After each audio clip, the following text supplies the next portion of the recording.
jullit bu góor ak bu jigéen weer waa ngi ñëw jëm si ci yéen nañ farlu gaaw jublu ci yéen làq nga neeli Ramadan. ñaar fukkeelu guddi ak ñeent ci weeru koor na filey sëriñ Souhaïbou Mbacké juróom benni raka ñetti salmal raka bu nekk fatiha benn yoon al ikhlas qul huwa allahu ahad ñetti yoon sëriñ bi nee na ku ko def inshallah dana tabbi àjjana te kenn du ko xisaab yal na nu yàlla defal jàmm te defal leen ko wassalaamu aleykum. say kàddu it rafetalal sa jaamu gi nanga matal saw yaram it nang ko yiwal ci barke weeru Ramadan. nañ farlu gaaw jublu ci yéen làq nga neeli Ramadan lay farata nga matale la cay sunna nga ràññale loo ci xamul bul jëllale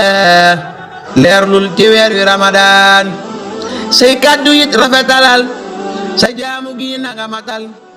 saw yaram it nang ko yiwal koor gi fukki fan ak juróom ñaar ci atum jant bi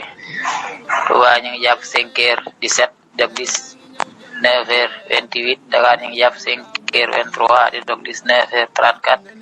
Thiès ñu ngi jàpp 5h21 di dog 19h32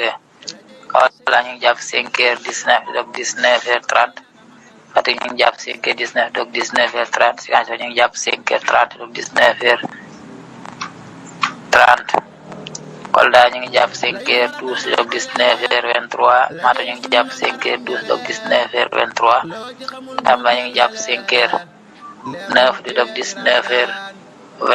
Louga ñu ngi jàpp 5h15 dog 19h26 Saint-Louis ñu ngi jàpp 5h15 dog 19h26